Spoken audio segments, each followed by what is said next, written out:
Hello and welcome in GS vision. आज हम बात करेंगे कि कृषि का इतिहास पार्ट टू की। इससे पहले मैंने आपको history of agriculture world level पे दिखाया था, कुछ बातें बताई थी मैंने आपको। आज हम बात करेंगे भारतीय स्तर इंडियन लेवल पर कृषि का हिस्ट्री क्या रहा है। तो कृषि हिस्ट्री इंडियन लेवल पर भी बहुत बड़ी है, लेकिन जो जनरली आपके एग्ज़ाम में वन दरोगा में जहाँ से सवाल बन सकते हैं, मैं उन टॉपिक्स पे चर्चा करूँगा कि हाँ जी यहाँ से सवाल बन सकते हैं। तो जिन्होंने इससे पहले पार्ट वन नहीं देखा है, तो इस वीडियो के लास्ट में उसका आपको लिंक मिल जाएगा। तो पहले आप पार्ट वन भी जरूर देखिए। पार्ट वन और पार्ट टू दोनों को एक संग करेंगे।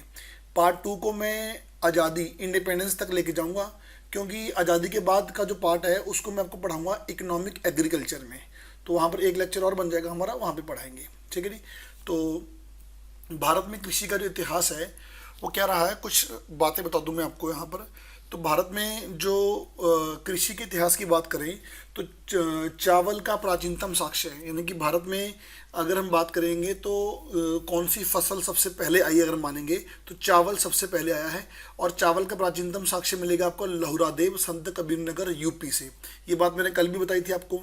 ये अभी रिसेंटली मिला है, 9000 बीसी पुराना चावल का दाना है। तो अगर बात करें कि विश्व में सबसे पुरानी फसल किसे मानते हैं तो गेहूं को मानते हैं, लेकिन भारत की सबसे पुरानी फसल किसे मानेंगे तो चावल को ही मानेंगे, क्योंकि 9000 बीसी पुराना दाना मिल चुका है। लेकिन जो भारतीय उपमहाद्वीप इंडियन सब कॉन्टिनेंट, जिसमें पाकिस्तान, बांग्लादेश, ये सब देश भी आते हैं, तो अगर इस पूरे सब कॉन्टिनेंट की बात करें, इस पूरे सब कॉन्टिनेंट में गेहूं का प्राचीनतम साक्ष्य कहीं मिला है तो गेहूं का प्राचीनतम साक्ष्य मेहरगढ़ बलूचिस्तान पाकिस्तान से मिला है, जो 7000 बीसी पुराना दाना है, 7000 बीसी। तो याद रखिए कि चावल भारत की सबसे पुरानी फसल कहेंगे 9000 बीसी, गेहूं उसके बाद मिला है 7000 बीसी। भेड़ और बकरी मैंने आपको पहले ही बोला था कि विश्व में सबसे पहले जो पशुपालन की शुरुआत होती है वो भेड़ और बकरी की होती है।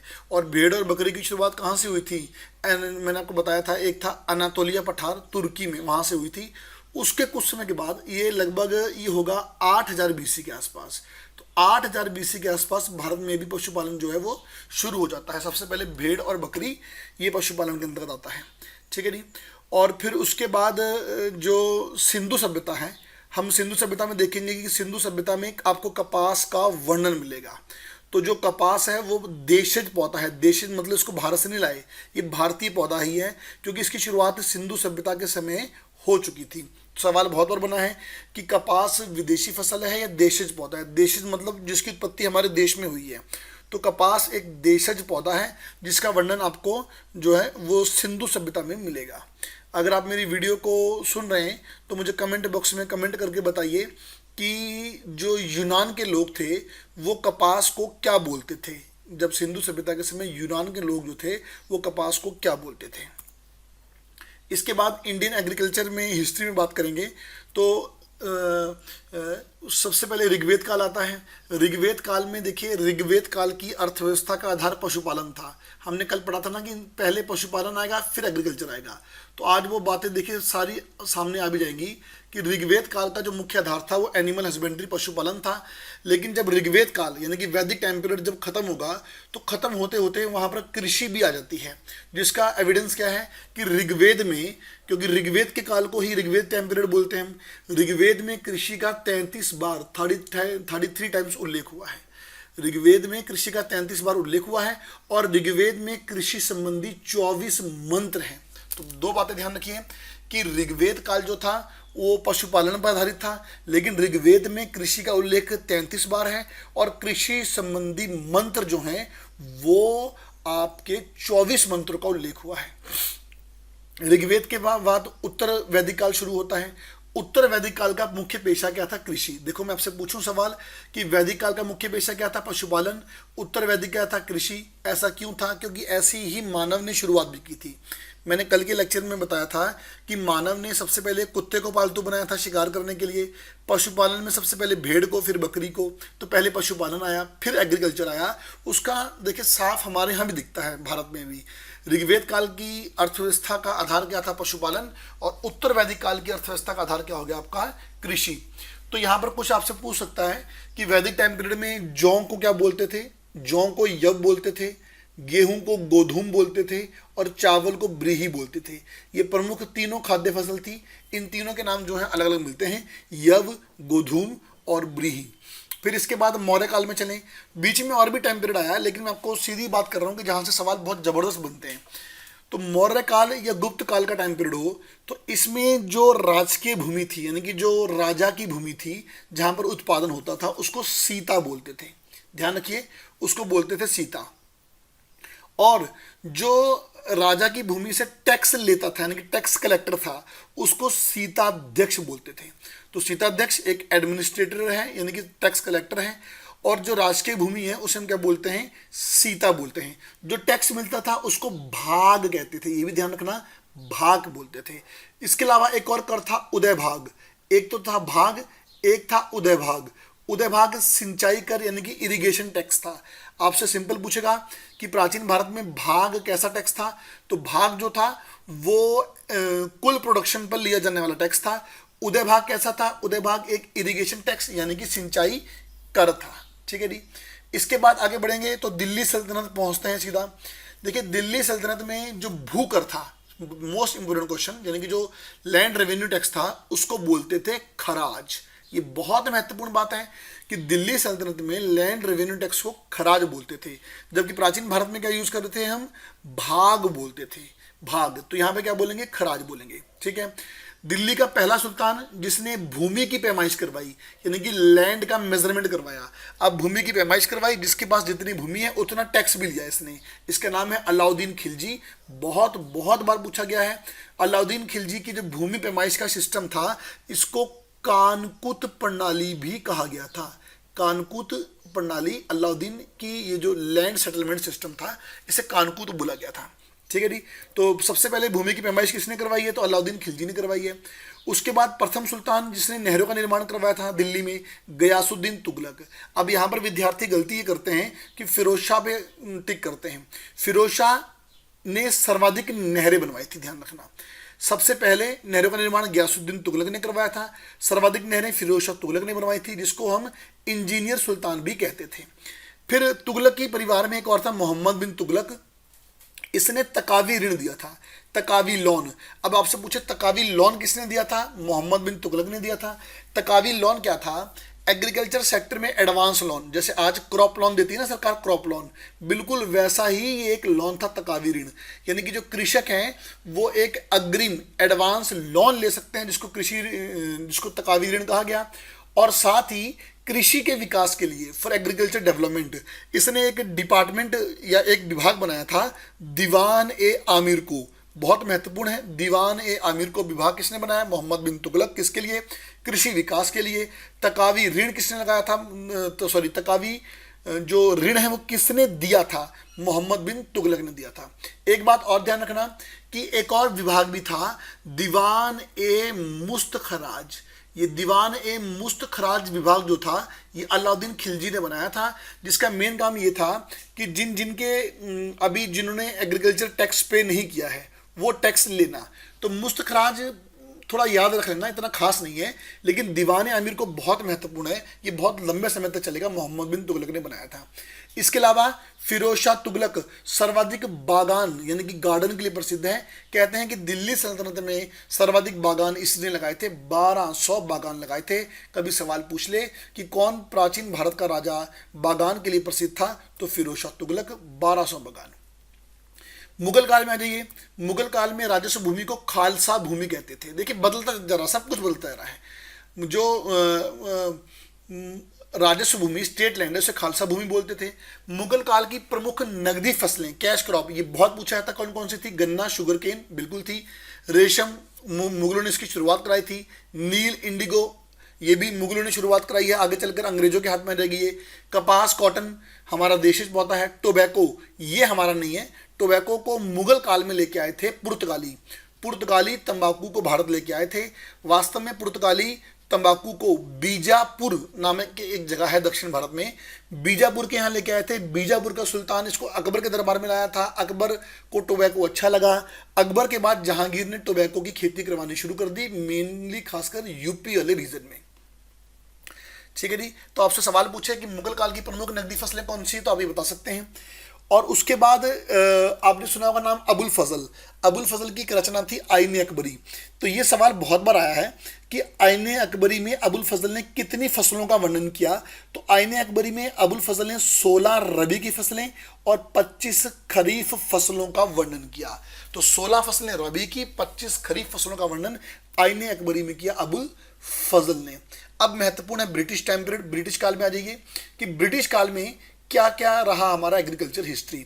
देखिए, सबसे पहले ब्रिटिश भारत में व्यापार करने के लिए आए थे, लेकिन भारतीय शासकों की आपसी फूट के कारण अब आगे चलकर अंग्रेज भारत में राज करेंगे। बक्सर युद्ध में बंगाल हार जाएगा और बक्सर युद्ध के बाद बंगाल में लग जाएगा डीआरकी यानी कि द्वैत शासन। ये डीआरकी में क्यों पढ़ा रहा हूँ यहाँ पे, द्वैत शासन का मतलब ये है कि अब बंगाल का लॉ एंड ऑर्डर यानी कि कानून व्यवस्था बंगाल का नवाब संभालेगा, लेकिन बंगाल में जो रेवेन्यू वसूलेगी कर, वो ईस्ट इंडिया कंपनी वसूलेगी। मतलब कंपनी ने सबसे पहले टैक्स कहाँ वसूला, तो बंगाल में वसूला था। सिंपल क्वेश्चन बनना है कि कंपनी ने सबसे पहले जो भू राजस्व वसूला है और जो लैंड टैक्स वसूला वो कहाँ से वसूला, तो बंगाल से वसूला। ठीक है जी। इसके बाद अंग्रेजों ने कृषि का वाणिज्यकरण किया यानी कमर्शलाइजेशन किया। अब इसमें को मैं आपको बताऊं तो कमर्शलाइजेशन क्यों हुआ था। देखिए, सबसे पहले जो औद्योगिक क्रांति हुई थी यानी कि इंडस्ट्रियल रेवोल्यूशन जो हुआ था वो 1760 में ब्रिटेन में हुआ था। आप इस बात को समझ लीजिए कि दुनिया की सबसे पहले औद्योगिक क्रांति 1760 में ब्रिटेन में होती है। फिर 1800 एडी आते आते ब्रिटेन में कृषि उद्योगों का विकास भी हुआ, जो मतलब ऐसी इंडस्ट्रीज जो एग्रीकल्चर से चलती हैं। तो अब अंग्रेजों ने क्या किया, इंडस्ट्री तो लगा ली, लेकिन कच्चा माल यानी कि रॉ मटेरियल जो है वो भारत से लिया। अब भारत से उनको रॉ मटेरियल के रूप में चाहिए, जैसे कि कपास चाहिए, जैसे कि रेशम चाहिए, जैसे कि नील चाहिए, जैसे कि अफीम चाहिए, जैसे कि चाय चाहिए, कॉफ़ी चाहिए। तो इसके लिए इन्होंने क्या किया अंग्रेजों ने कि भारत में कृषि का वाणिज्यकरण यानी कि कमर्शलाइजेशन कर दिया। यानी कि भारतीय किसानों से जबरदस्ती ऐसी फसलें उत्पादित करवाई जो अंग्रेजों की फैक्ट्रियों के लिए कच्चे माल के रूप में काम करे। अब इससे फायदा क्या है कि एक तो अंग्रेजों को कच्चा माल भारत से मिलेगा तो सस्ते दाम पे मिलेगा, और दूसरा जब भारतीय फसल उगाएंगे तो ये भारतीयों से टैक्स भी तो लेंगे। मतलब कच्चा माल अंग्रेजों को टैक्स के रूप में मिल रहा है, फ्री में मिल रहा है एक तरीके से, और बाकी थोड़ा बहुत ये भारतीयों से खरीद लेते हैं। अब इसमें भी अंग्रेजों के मनचाहे रेट होते थे। क्यों? क्योंकि अब माना कि भाई नील का उत्पादन हुआ, नील, तो नील को कोई भारतीय थोड़ा खरीदता था, नील तो बनता था यूरोप में, तो नील को यूरोपियन खरीदते थे और मनचाहा रेट भारतीयों को देते थे। तो कंपटीशन बिल्कुल नहीं था। तो इसे बोलते हैं कृषि का वाणिज्यकरण, अर्थात अंग्रेजों ने भारतीय किसानों को उन फसलों को उगाने के लिए बाधित किया जिनसे अंग्रेजों को फायदा हो सके। इससे भारतीय किसानों को भारी हानि हुई। ये फसलें कैश क्रॉप यानी कि नकदी फसलें थी। 1833 में 1833 में अधिकार दे दिया गया अंग्रेजों को कि वो भारत में भूमि खरीद सकते हैं। अंग्रेजों ने भूमि खरीदी, बड़े बड़े प्लांट खरीदे। ठीक है जी। 1835 में यूनान पठार चीन से चाय का पौधा लाया गया और उसकी शुरुआत असम में की गई। 1838 1838 यहाँ से चाय बनाकर लंदन भेजी गई और लंदन के लोगों को यहाँ की चाय बड़ी पसंद आई। आज भी लंदन के लोग भारतीय चाय पीते हैं। 1839 1839 को असम टी कंपनी यानी कि असम चाय कंपनी की स्थापना कर दी गई। 1835 भारत में जो उत्तराखंड क्षेत्र है वहां पर भी चाय को लाया गया। चाय सबसे पहले बागेश्वर क्षेत्र में लाई गई। तो मतलब साफ है कि अंग्रेजों को भूमि खरीदने का अधिकार मिल गया और अंग्रेज ऐसी फसलें उगा रहे हैं जो पेट भरने के लिए नहीं, जो कैश क्रॉप हैं, जिनसे अंग्रेजों को भारी भरकम जो है वो फायदा हो जाए। एक और बात ध्यान रखिए, चाय और कॉफी के उत्पादन पर एकाधिकार मोनोपोली अंग्रेजों का था। यानी कि चाय और कॉफी के बागान पूर्णतः अंग्रेजों के पास थे और सारी चाय और कॉफी जो है एक्सपोर्ट होती थी। तो भारत में पहला चाय बागान 1835 में असम में लगा। चाय यूनान पठार से आई थी। कॉफी की बात करें तो कॉफी जो है वो चिकमंगलूर में आई, कर्नाटक 1760 में। ध्यान रखना, बहुत बार पूछा गया है। कॉफी की शुरुआत चिकमंगलूर नामक जगह कर्नाटक। कौन लाए थे? एक थे बाबा बदून। बाबा बदून इसको लेके आए थे, इसलिए इस जगह को आज बाबा बदून की पहाड़ियां भी कहते हैं। तो सवाल बनेगा कि भारत में कॉफी कौन लेके आए थे? बाबा बदून लेके आए थे। 1670 में लेके आए थे। चिकमंगलूर में शुरुआत हुई थी। कहां से लाए थे? इथोपिया से लाए थे। नील की खेती जो है उसकी शुरुआत अंग्रेजों ने भारत में की 1877 यानी कि 1877 में, सॉरी 1777 में नील की खेती की शुरुआत की बंगाल के क्षेत्र से। लेकिन नील के लिए फेमस कौन हुआ था? बिहार का रीजन, बिहार क्षेत्र। मैं थोड़ी सी बात और बता दूं आप लोगों को कि बिहार वाले रीजन में एक पद्धति चली थी जिसे बोलते थे 3 कठिया। 3 कठिया का मतलब है कि जितना आपके पास लैंड है उसके 3/20 पार्ट पर यानी कि 3/20 भाग पर आपको नील की खेती करनी पड़ती थी। जितने भी किसान थे उनको 3 कठिया को फॉलो करना पड़ता था, उनको 3/20 भाग पर नील की खेती करनी पड़ती थी। अब हुआ क्या कि भारतीय किसान लाचार थे, मजबूर थे, तो इन मजबूर किसानों ने क्या किया?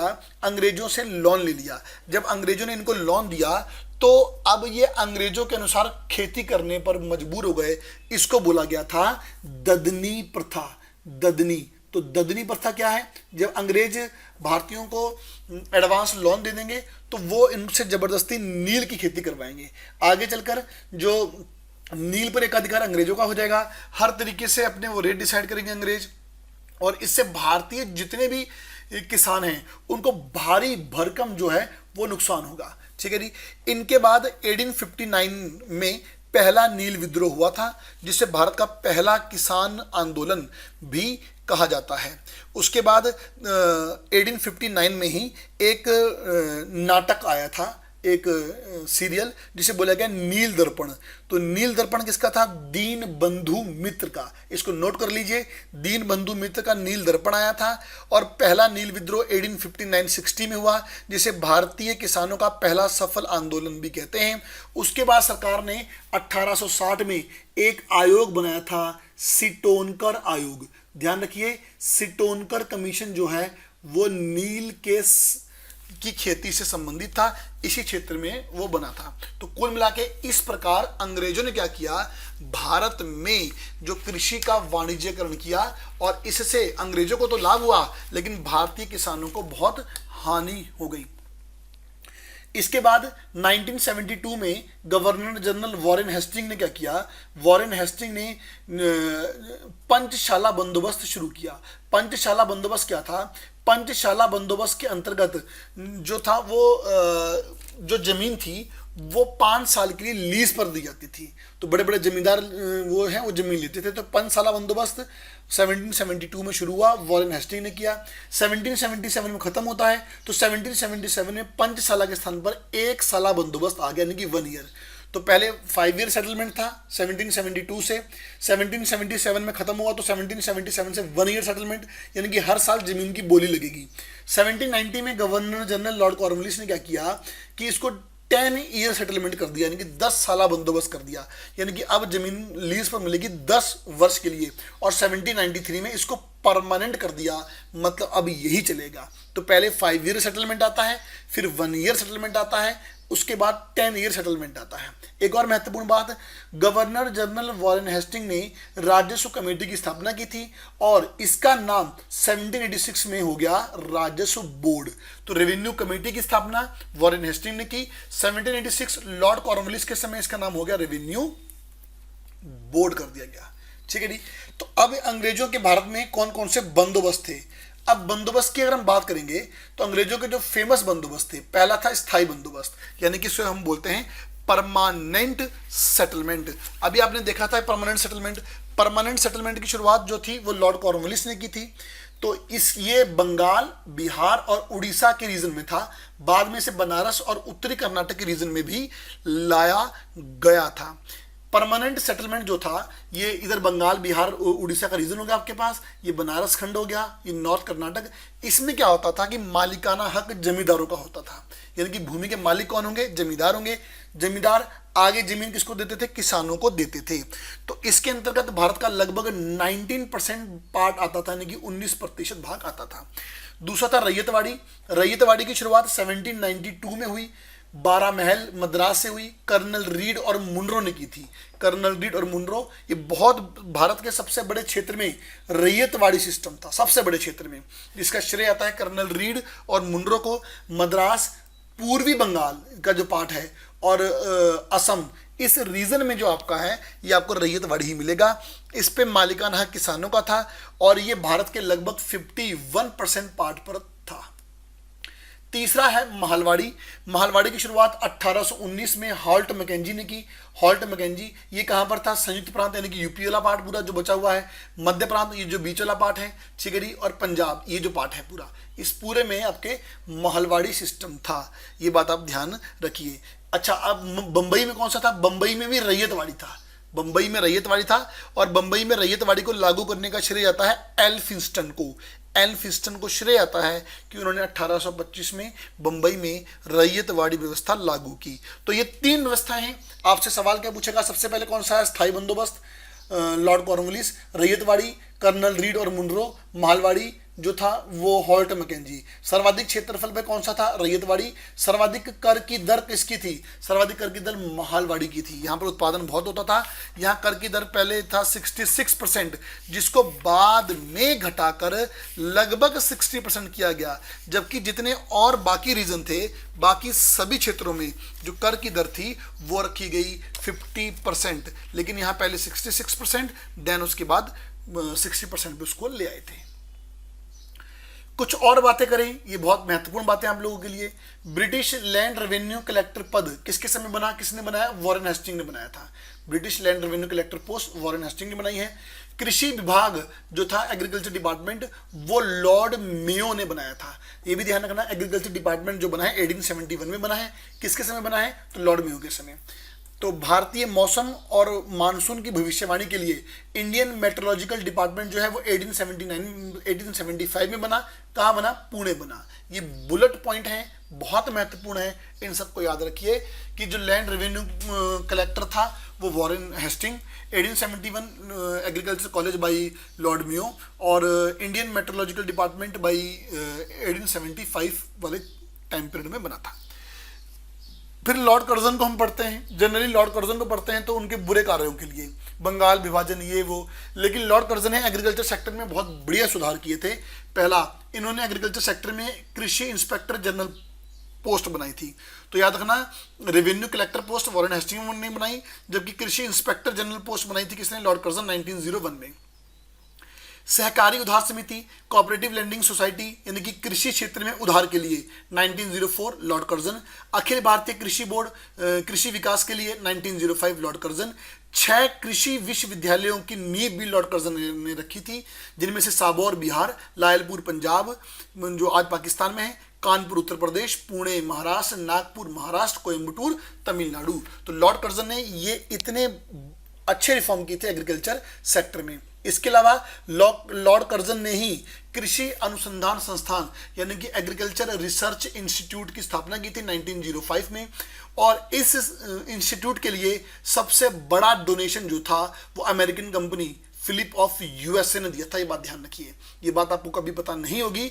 फिलिप ऑफ यूएसए कंपनी ने सबसे बड़ा डोनेशन दिया था।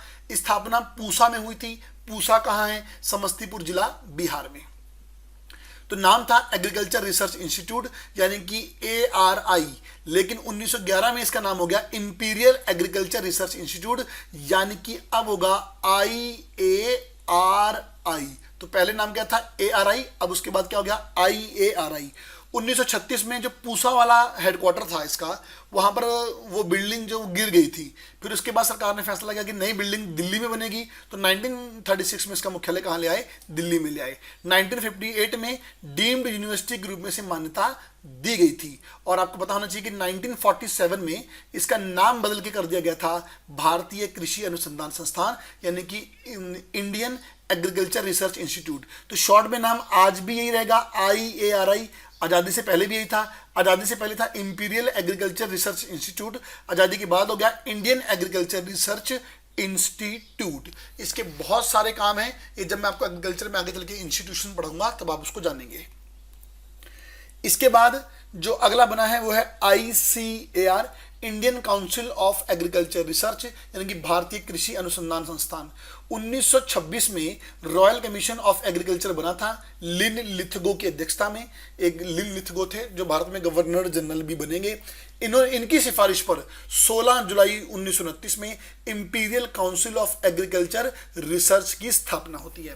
Imperial council of agriculture research बहुत पूछा गया है कि इसकी स्थापना कब हुई थी। इसकी स्थापना 1929 में हुई थी। इसके प्रथम अध्यक्ष मोहम्मद हबीबुल्ला थे, जबकि इसके प्रथम उपाध्यक्ष S.A. हिदारी थे। S.A. हिदारी।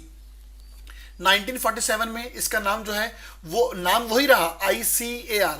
देखिए, आजादी से पहले था इंपीरियल, आजादी के बाद हो गया Indian council of agriculture research. Most important, बहुत संस्थान है इसके, तमाम तरीके के संस्थान हैं। जितने भी आप फल फ्रूट के संस्थान पढ़ेंगे सारे ICAR के हैं। 1966 में इसे पूर्ण स्वायत्त संगठन का दर्जा दिया गया, यानी कि फुली ऑटोनोमस बॉडी का दर्जा दिया गया। 1973 में कृषि अनुसंधान सेवा एग्रीकल्चर रिसर्च सर्विसेज की शुरुआत हो गई। एक महत्वपूर्ण बात ध्यान रखिए कि जो इसका अध्यक्ष होता है, यानी कि प्रेसिडेंट होता है या चेयरपर्सन होता है, वो केंद्रीय कृषि मंत्री होता है। बहुत सवाल बना है, ICAR का अध्यक्ष कौन होता है, तो केंद्रीय कृषि मंत्री होता है। जबकि इसका डायरेक्टर जनरल यानी कि DG कौन होता है, वो कृषि अनुसंधान और शिक्षा विभाग के सचिव होते हैं, यानी कि secretary of DARE। Secretary of DARE जो है इसके वो DG होंगे। तो ये थे आपके कुछ महत्वपूर्ण संगठन। इसके अलावा 1936 में 11 अप्रैल 1936 को अखिल भारतीय किसान सभा का गठन हुआ। इससे पहले अनेक किसान संगठन बने, लेकिन सबसे बड़ा किसान संगठन अखिल भारतीय किसान सभा को माना जाता है। इसके अध्यक्ष स्वामी सहजानंद, नोट कर लीजिए, स्वामी सहजानंद थे, जबकि इसके महासचिव जो थे वो NG रंगा थे। NG रंगा। पहली बार किसान दिवस 1 सितंबर 1936 को मनाया गया था। और राष्ट्रीय आंदोलन के दौरान, नेशनल मूवमेंट के दौरान, भारत का पहला किसान स्कूल गुंटूर जिला आंध्र प्रदेश में खुला। गुंटूर जिला आंध्र प्रदेश में 1938 में खुला था। तो ये तो थी जी इंडियन एग्रीकल्चर हिस्ट्री को लेके कुछ बातें। ये बुलेट पॉइंट से आपसे पूछ सकता है। बाकी इसके बाद अभी आज़ादी के बाद रिफॉर्म होंगे, है ना। अब उन रिफॉर्म को मैं 2 तरीके से बांटूंगा। आप लोगों को पता होना चाहिए कि जब भारत आज़ाद हुआ था तो भारत की अधिकांश भूमि मुट्ठी भर लोगों यानी कि जमींदारों के पास थी। तो हुआ क्या था कि जब अंग्रेजों को पता चला कि हमने भारत से जाना ही जाना है, तो अंग्रेजों के पास जो भूमि थी उन्होंने उस भूमि को अपने विश्वास पात्र नौकरों के नाम कर दिया। विश्वास पात्र नौकर, ताकि भविष्य में अंग्रेज आए तो उनका स्वागत करने के लिए कोई होने चाहिए। एक अंग्रेज के पास मान लीजिए 100 हेक्टेयर भूमि है और 10 बंगले हैं, तो वो 100 हेक्टेयर भूमि 10 बंगले उसने विश्वास पात्र नौकरों के नाम किए। जो नौकर थे वो रातों रात जमींदार बन गए बड़े बड़े। आज़ादी के बाद ये सबसे बड़ी चुनौती थी कि किसानों को कोई लाभ नहीं हुआ, किसानों को जमीन नहीं मिली। पहले अंग्रेजों के पास थी, तो अब जमींदारों या बचौलियों के पास जमीन आ गई है। तो पहला चैलेंज होगा भूमि में सुधार करना। वो कैसे करेंगे, इस फेज को पढ़ाऊंगा मैं आपको इकोनॉमिकल एग्रीकल्चर में। ये था आपका एग्रीकल्चर हिस्ट्री पे लेक्चर नंबर 2। नेक्स्ट आपको पढ़ाऊंगा मैं कि एग्रीकल्चर है क्या, इसकी ब्रांचेस क्या हैं, उस पर करेंगे discuss. Thank you for watching. इसकी अगर आपको PDF चाहिए तो PDF आपको मेरे टेलीग्राम चैनल पे मिल जाएगी, या एप्लीकेशन में आप आइए तो एप्लीकेशन में जहां कोई वीडियो मिलेगी उसी के नीचे आपको इसकी PDF मिल जाएगी। Stay bless.